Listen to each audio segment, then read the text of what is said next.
이스라엘 민족이 애굽에서 탈출 시 남자만 60만 명이라고 성경은 그렇게 말합니다. 포함되지 않은 여자와 아이들까지 대략 계산해 보면 약 200만 명이 넘는 숫자입니다. 약 200만 명 대군과 함께 광야에서 행군할 때 지도자 모세에게 가장 어려운 점은 그들은 먹이는 일이었습니다. 입는 것이야 단벌로도 얼마든지 지날 수 있습니다.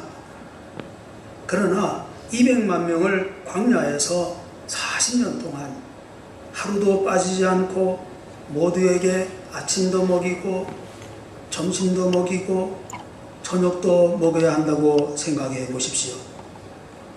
그 많은 사람들이 어디 가서 물을 먹을 것이며 어디 가서 쉴 것이며 이거 정말 보통 큰일이 아닙니다. 사람이 배고픔을 경험하지 않으면 밥맛을 제대로 알 수 없습니다. 목말라 보지 않으면 반석에서 나오는 생수의 맛이 어떤 것인지 제대로 알 길이 없습니다. 출애굽기 16장 1절에 이렇게 기록합니다. 이스라엘 자손의 온 회중이 엘림에서 떠나 엘림과 시내산 사이 신광야에 이르니 애굽에서 나온 후 둘째 달 15일이라. 2월 15일이라면 애굽에서 나온 지 한 달가량 된 후라는 것을 알 수 있을 것입니다. 그들이 애굽에서 떠날 때 음식을 많이 준비했을 것입니다. 그러나 아무리 많이 준비했다 하여도 한 달이 지나면 다 양식이 떨어질 수밖에 없다는 것입니다. 사막을 계속 걷고 있는데 음식은 떨어지고 갈 길이 보이지 않게 되자 불안해지기 시작합니다. 누구든지 양식이 떨어지게 되면 불안해할 수밖에 없는 것입니다. 쌀독에 쌀이 없고 잘 다니던 직장을 잃어버리고 사업이 망하고 지금 먹고 있는 밥이 마지막이라고 생각이 될 때 아무리 하나님을 믿는다고 해도 인간은 불안해할 수밖에 없는 존재입니다. 이스라엘 백성들은 먹을 것이 떨어지고 몇 끼 남지 않게 되자 불안해지고 생존의 위협까지 느끼게 되었습니다. 도대체 얼마를 더 가야만 하는가? 혹시 우리가 이 광야 여기서 굶어 죽는 것은 아닌가? 그러므로 그들은 감히 하나님 앞에는 대들지는 못하고 모세에게 대들기 시작합니다. 그러나 모세에게 대드는 것은 하나님에게 대드는 것과 마찬가지였습니다. 원망의 내용을 살펴보십시오. 출애굽기 16장 2절 3절에 보면 우리가 애굽 땅에서 고기가마 곁에 앉아 있었던 때와 떡을 배불리 먹던 때에 여호와의 손에 죽었더라면 좋았을 것을. 너희가 이 광야로 우리를 인도해내어 이 온 회중이 죽여 죽게 하는도다. 사람은 고생하면 과거를 생각하고 고통 앞에서 약해질 수밖에 없는 존재입니다. 그래서 인간을 속물이라고 말합니다. 겉보기에는 멋있고 이상을 꿈꾸며 살아가는 것 같이 보이지만 실제로 언제나 현실의 법 앞에서는 쉽게 무너질 수밖에 없는 나약한 존재라는 사실입니다. 배고픈 자유와 이상을 추구하기보다는 배부른 대지를 더 원하는 것이 바로 인간의 모습입니다. 우리들이 불평하고 원망하는 문제는 적합한 주제가 아닌 것입니다. 시시한 것을 가지고 너무나 심각하게 자기를 자학하고 자살까지 하는 것을 보게 됩니다.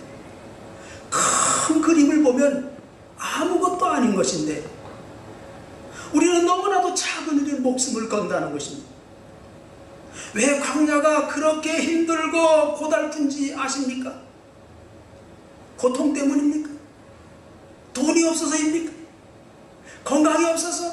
아니 환경이 나쁘기 때문에도 아니라는 것입니다. 광야 생활에서 제일 힘든 상황은 우리들이 꿈과 이상을 잃어버렸기 때문인 것입니다. 사람은 비전이 없고 이상이 없고 꿈을 잃어버렸을 때 비참해질 수밖에 없는 것입니다. 이스라엘 사람들은 배고픈 현실 앞에 하나님이 주셨던 기막힌 축복과 약속을 다 잊어버렸습니다.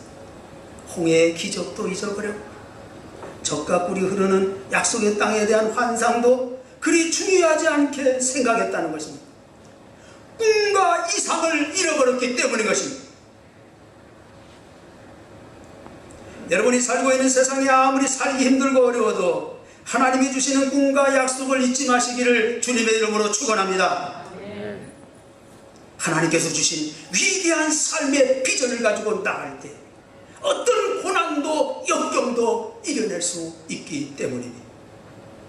꿈이 있고 비전이 있는 신령, 그런 가족, 그런 교회는 미래가 있는 줄로 믿습니다. 고통스럽고 어렵지만 반드시 일어서게 되어 있는 것입니다. 원망과 불평하는 이스라엘 백성에 대하여 하나님은 어떻게 응답하셨습니까? 여러분, 본문 출애굽기 16장 4절에 나와 있는 것을 보게 됩니다. 그때 여호와께서 모세에게 이르시되 보라, 내가 너희를 위하여 하늘에서 양식을 비같이 내리리니 백성이 나가서 일용할 것을 날마다 거둘 것이라. 이같이 하여 그들이 내 율법을 준행하나 아니하나 내가 시험하리라. 하나님은 우리를 다루실 때 현재의 내 모습이 아니라 미래에 변화된 나의 모습을 보시는 것입니다. 만일 하나님께서 현재의 우리의 모습만 보고 다루신다면 여기에 살아남을 사람 하나도 없을 것입니다. 왜냐하면 우리는 너무나도 형편없는 인생을 살았기 때문인 것입니다. 하나님께서는 이스라엘 백성을 다루실 때 현재의 모습을 보고 다루시지 아니했습니다. 미래의 모습을 보고 축복으로 역사해 주셨던 것입니다. 지금은 원망하고 불평하는 형편없는 존재들이지만 하나님께서는 이 사람들을 사랑하시고 기대하셨습니다.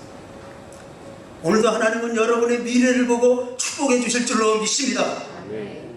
그렇기 때문에 미래에 변하고 새로워질 그들을 보시고 현재 주님은 험을 많고 축복을 받을 수 있는 이유와 조건도 없지만 그럼에도 불구하고 축복하고 계신 것입니다. 우리 하나님은 바로 그런 하나님이신 것을 믿습니다. 인간은 현재밖에 볼 수 없지만 하나님께서는 우리들의 미래를 보십니다. 여러분도 역시 미래를 바라보고 소망을 갖게 되기를 주님의 이름으로 축원합니다. 지금 조금 배가 고프고 문제가 있고 실패하는 일들이 많이 있을 수 있지만 걱정하지 마시기 바랍니다.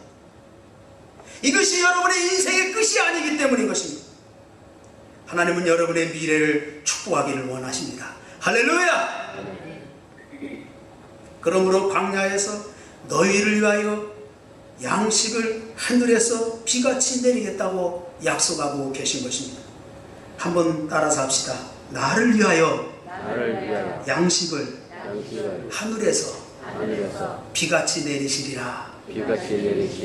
할렐루야! 하나님은 200만이나 되는 엄청난 대군을 40년 동안 하루같이 다 먹이시고 입히시고 마시게 하셨으니 얼마나 위대하십니까? 200만 명을 40년 동안 먹인 방법이 바로 하늘의 만나의 기적입니다. 본문 14절의 만나는 작고 둥글며 서리같이 가는 것이라고 표현합니다. 31절에 보면 가시같이 희고 그렇게 표현합니다. 모양은 가시나 진수처럼 작고 둥글며 색깔은 서리같이 희며 갈거나 삶을 수 있는 굵은 모래알 크기의 쌀가루 같은 그런 종류가 바로 하늘로부터 내린 만나라는 말입니다. 초자연적인 방법으로 40년 동안 이스라엘을 먹이셨습니다. 여러분, 이 사실을 기억하시기 바랍니다. 믿음 안에서 살고 하는 자에게는 초자연적인 능력이 약속되어 있습니다. 할렐루야! 아멘. 하루 이틀 한 달만 먹이심도 아니었습니다. 40년 동안 기적을 일으켰습니다. 아마도 이 자리에 참석하신 우리 성도님 중에 나에게 하루만 기적이 일어나도 나는 평생을 주님을 놓지 않겠다, 그렇게 말할 수 있는 분도 없지 않아 있을 줄 압니다. 그러나 여러분, 성경을 살펴보십시오. 40년 동안 변함없이 초자연적인 하늘의 만나를 내려주심으로 광야에서 살아가는데 전혀 지장이 없도록 하나님이 역사해 주셨다는 말씀인 것입니다. 오늘날로 표현한다면 인생의 반평생을 먹여주셨습니다. 인간의 수고나 노동도 없이 오직 하나님께서 기적의 방법으로 이스라엘을 먹이셨습니다. 우리는 이러한 기적의 사건을 통해 놀라운 하나님의 교훈을 얻게 됩니다. 먼저 육의 양식을 먹이시는 하나님이심을 이 사건을 통해서 우리에게 말씀하고 있다는 것입니다. 한번 따라서 해봅시다. 육의 양식을 먹이시는 하나님. 하나님의 택한 백성들에게는 하나님이 친히 양식의 공급자가 되십니다. 하나님께서 반드시 당신의 백성을 먹여 살린다는 것입니다. 하나님께서 친히 택하시고 출애굽하여 구원하셨으면 먹고 사는 문제도 친히 책임져 주시는 하나님이라는 말씀입니다. 여러분이 믿음 안에서 영적 출애굽을 경험해서 하나님의 구원받은 자녀라는 자녀의 확신을 가지고 살아오고 계십니까? 그러면 여러분 삶의 문제를 염려하지 마시기 바랍니다. 하나님께서 우리의 육신의 양식의 문제를 해결해 주시기를 원하시기 때문입니다. 주님께서 이렇게 말씀했습니다. 마태복음 6장 31절 33절에 우리에게 이르기를, 그러므로 염려하여 이르기를 무엇을 먹을까 무엇을 마실까 무엇을 입을까 하지 말라. 이는 다 이방인들이 구하는 것이라. 너희 하늘 아버지께서 이 모든 것이 너에게 있어야 할 줄을 아시느니라. 그러므로 너희는 먼저 그의 나라와 그의 의를 구하라. 그리하면 이 모든 것을 너희에게 더하시리라. 우리의 먹고 사는 문제는 하나님의 손에 달려있는 것입니다. 그러므로 염려하고 두려워하지 말고 하나님을 원망 불평하지 말라는 그런 교훈의 메시지가 담겨져 있는 것을 보게 됩니다. 우리는 하나님의 능력을 제한시키지 말아야 됩니다. 하나님은 길이 없는 곳에 길을 열으시는 하나님이십니다. 불가능을 가능케 하시는 하나님이십니다. 오늘 말씀에서 가르쳐 주시는 바가 무엇입니까? 양식이 나올 것 같지 않은 곳에서 양식이 나오게 하시는 분이심을 말씀하고 계십니다. 우리의 먹고 사는 문제가 인간의 손에 달려있는 것 같지만 꼭 그렇지만 않다는 것입니다. 양식은 땅에서만 나는 것이 아니다. 먹고 사는 문제가 인간의 힘만으로 해결되는 것이 아니다. 하늘 양식이 있다. 이런 사실을 확신시키고 있는 것입니다. 그리고 하나님께서 하늘 양식을 공급해 주실 때는 그냥 찔끔찔끔 공급하지 않습니다. 여러분 출애굽 16장 4절에 어떻게 말씀하고 있습니까? 하늘에서 양식을 비같이 내려주신다고 말씀하고 있습니다. 하나님은 축복을 하늘에서 쏟아 부어주신다는 말씀입니다. 물질의 주관자 되신 하나님, 나의 먹고 사는 문제를 책임져 주신 하나님을 믿으시기를 주님의 이름으로 축원합니다. 아멘. 또한 본문은 영의 양식으로 살게 하시는 하나님이심을 말씀하고 계십니다. 왜 하나님께서는 이스라엘 백성들을 광야에 가두어 두고 하늘 양식을 주셨는가 하고 질문을 던져보지 않을 수가 없습니다. 여러분 구약성경 신명기서 8장 3절을 펼쳐보면 이렇게 말씀하고 있습니다.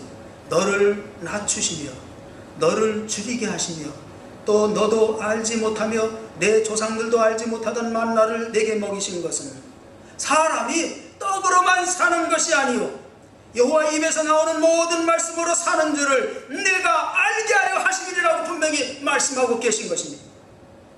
사람이 아무리 물질이 풍족해서 배불리 먹고 살아도 그것이 인간에게 진정한 행복을 주는 것은 아닌 것입니다. 사람은 영의 존재이기 때문에 육의 양식만 갖고는 만족할 수가 없습니다. 우리에게는 영의 양식이 필요합니다. 여러분 그 영의 양식이 어디로부터 온다고 생각하십니까? 하나님 입으로부터 나오는 하나님의 거룩한 말씀입니다. 하나님은 이스라엘 백성들이 광야에 거하면서 영의 양식으로 참으로 승리하기를 참으로 원하셨습니다. 즉 하나님과 깊이 교제함으로 말미암아 얻어지는 승리를 맛보라는 것입니다. 여러분 육신의 양식이 여러분의 삶을 보장하는 것이 아닙니다. 영의 양식이 채워질 때 우리의 삶이 형통합니다. 할렐루야! 하나님과 올바른 교통의 삶을 유지하는 자에게 영의 양식 양식을 공급해 주셔서 삶을 승리하도록 인도해 주시는 것입니다. 그러므로 시내산에서 하나님의 말씀 즉 율법을 계시해 주셨고 이스라엘 민족을 말씀으로 광야 생활을 극복하도록 축복해 주신 것입니다. 그리고 여러분, 하늘의 만나를 한번 깊이 생각해 보십시오. 영적 의미가 담겨져 있습니다. 하늘의 만나는 앞으로 오실 예수님의 영적 모형입니다. 예수님이 바로 말씀이십니다. 요한복음 1장 1절에 이렇게 선포하고 있습니다. 태초에 말씀이 계십니다. 이 말씀이 하나님과 함께 계셨으니 이 말씀은 곧 하나님이십니다. 우리는 지금 대림절 기간을 보내고 있습니다. 대림절은 바로 말씀으로 오실 예수님을 기다리는 기간입니다. 예수님은 요한복음 6장 48절에서 이렇게 자신을 비유하며 선포하고 계십니다. 한번 따라서 합시다. 내가 곧 생명의 떡이니라. 예수님께서 자신을 일컬어서 떡이라고 표현했습니다. 여러분, 떡이란 여기서 양식을 일컬고 있습니다. 우리가 살아가기 위해서 양식을 먹으면 그 영양분을 육체의 각 부분에 골고루 공급하게 됩니다. 그래서 그 영양분을 호흡하여 받아들인 산소와 만나서 에너지를 분출해내는 것입니다. 에너지가 우리 육체의 생명작용을 일으킵니다. 그래서 인간으로 하여금 사고하도록 만들고 활동할 수 있도록 힘을 부여하고 생명체로서 살아가도록 에너지가 되는 것을 보게 됩니다. 예수님이 바로 영적 생명을 유지하는 영의 양식이라는 말씀인 것입니다. 여러분, 이 말씀을 한번 계속 묵상해 보기 원합니다. 생명의 떡이라고 말씀했습니다. 여기서 생명이란 단순한 육체적 생명을 말하는 것이 아닌 것입니다. 요한복음에서는 이 생명이라는 말을 다른 말로 표현했는데 다시 말해서 영생이라고 표현하고 있습니다. 이 영생은 질적으로 다른 차원의 생명을 말하고 있는 것입니다. 고차원적인 생명을 의미하는 것입니다. 하나님과 새로운 관계를 가지고 살아가는 생명을 말하는 것입니다. 하나님과 부자관계를 맺고 살아가는 거룩한 생명을 말하는 것입니다. 그래서 하나님을 아버지라 부를 수가 있고 하나님께 예배를 드리며 특히 하나님 앞에 기도를 드릴 수 있는 축복되는 정을 누리며 살아가게 된다는 것입니다. 과거의 죄로 인하여 하나님과 원수되어 심판받고 멸망을 당할 그런 인생이 이제 하나님과 아주 특별한 관계를 맺으며 살아갈 수 있는 생명이 주어지게 되는 것입니다. 할렐루야! 아멘. 그리고 또 다른 뜻이 담겨져 있는 것을 보게 됩니다. 예수님께서 내가 생명의 떡이라고 말씀했습니다. 떡이 생명작용을 이루어내듯이 예수님께서 우리가 영생을 누리며 살게 해주시는 분이라는 그런 뜻을 지니고 있는 것입니다.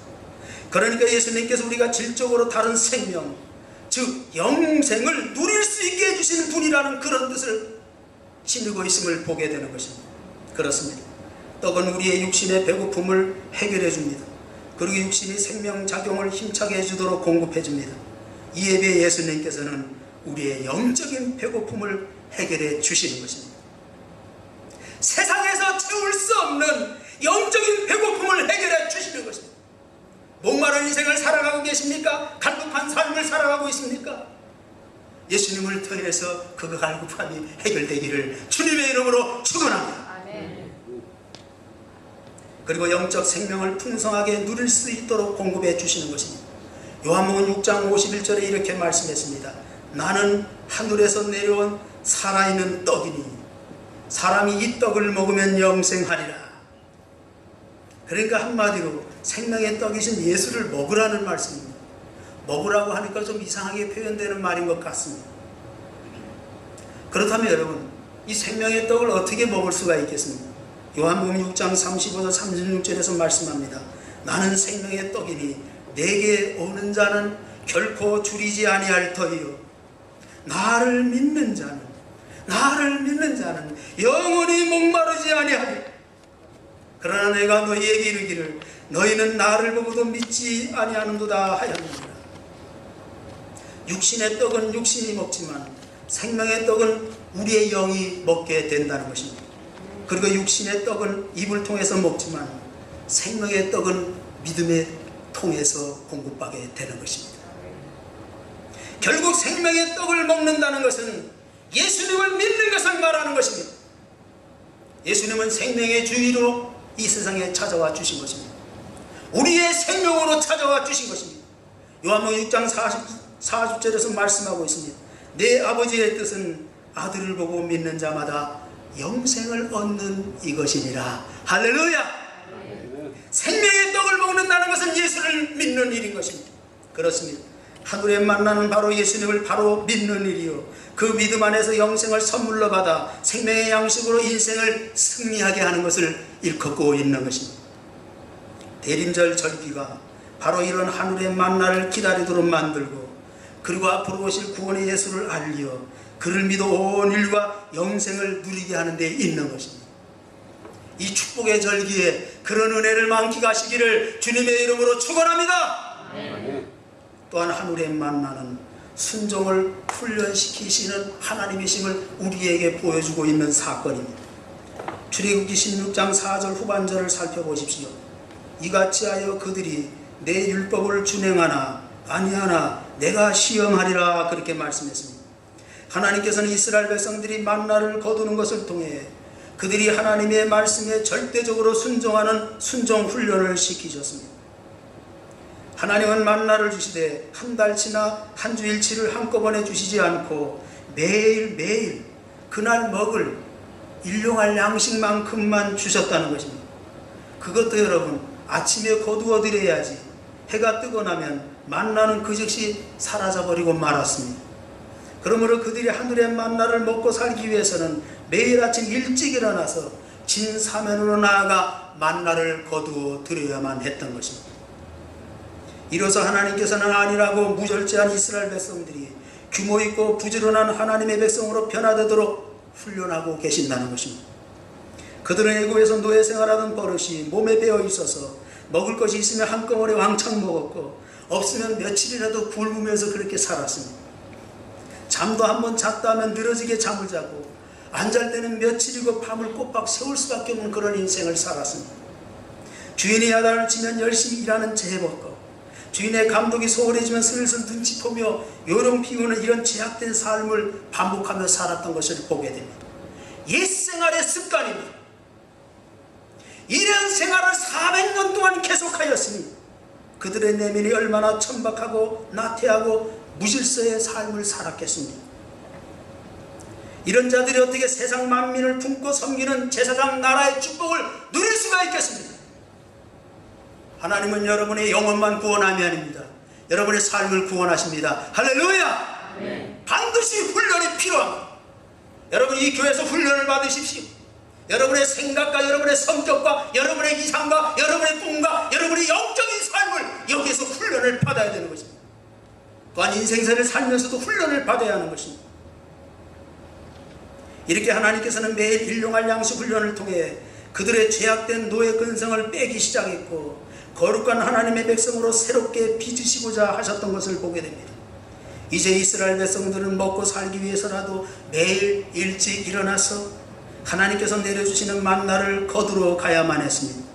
이 과정에서 그들은 자기도 모르는 사이에 점점 규칙적이며 규모가 있게 되고 질서가 잡힌 하나님의 백성으로 변화가기 시작했습니다. 여러분, 하나님은 우리를 훈련시켜서 새 사람으로서 새 생활을 가지고 인생을 승리하며 살기를 원하는 것입니다. 거저 인생을 사는 것이 아닙니다. 하나님 백성다운 기질이 회복되는 여러분들이 되도록 하나님은 지금도 영적으로 우리를 훈련시키고 거듭나게 하신다는 사실을 잊지 마시기 바랍니다. 그래서 1년이 가고 2년이 지나고 5년, 10년이 지나게 되면 그 사람이 완전히 딴 사람이 되어 있는 것입니다. 이런 사람은 마치 시냇가에 심은 나무가 시절을 쫓아 과실을 맺은 같이 주렁주렁 의의 열매가 맺어져서 복 있는 삶, 아름다운 삶의 축복을 누리는 것입니다. 출애굽기 16장 22절을 보십시오. 하나님께서는 6일 동안 만나를 내려주시고 7일째는 안식일을 쉬면서 지키도록 하기 위해 만나를 내려주시지 않았다는 것입니다. 단 6일째 되는 날 아침에 이틀째에 만나를 허락해 주셨습니다. 이는 하나님께서 그만큼 안식일을 소중히 여기셨기 때문입니다. 하나님의 백성은 반드시 안식일을 지켜야 됩니다. 이런 예배 훈련을 받아야 되는 겁니다. 선교 훈련을 받아야 되는 겁니다. 하나님의 사람이 되는 영적 훈련을 받아야 되는 것입니다. 이 안식일을 지킬 때 복을 누릴 수가 있다는 것입니다. 한 주간의 삶을 하나님이 공급해 주셨으면 영적인 은혜를 공급받아서 그 말씀에 순종하며 지키는 순종의 훈련에 합당하게 되면 다음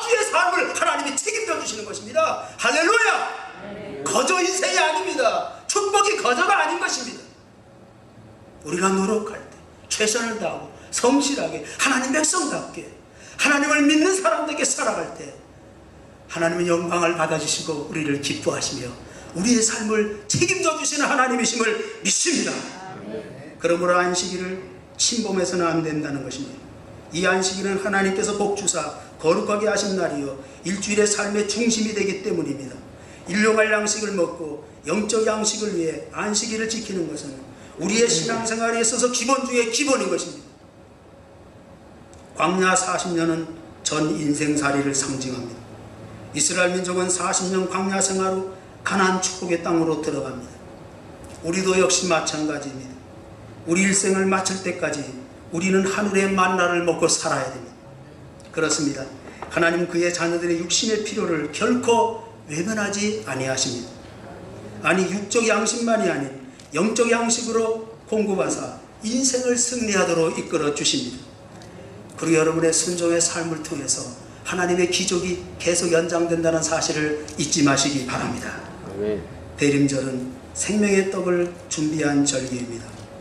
생명의 떡으로 오신 예수님으로 여러분의 인생살이가 복이 되어 제사장 민족이 되는 축복이 있기를 주님의 이름으로 축원합니다.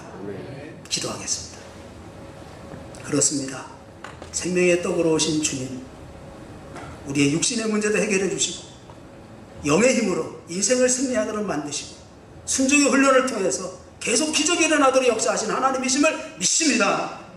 우리 성도들 영혼 구원 받았습니다. 이제 하나님의 자녀답게 책임 있는 인생을 살아가도록 하나님 말씀 앞에 거룩한 훈련을 받을 수 있는 진정한 그리스도인들이 되게 하여 주시옵소서. 육의 문제도 해결해 주시고 영적인 은혜로 승리하게 하시고 그래서 순종의 삶을 통해서 기적이 분출되는 그런 역사가 계속되도록 축복하여 주시옵소서. 그러므로 광야 생활을 끝나고 가나안 축복의 땅 하나님 나라에 들어갈 때 하나님께 영광 돌리며 찬양하는 승리의 아름다운 모습이 우리에게 이루어지도록 축복하여 주시옵소서. 예수님의 이름으로 기도하옵나이다. 아멘.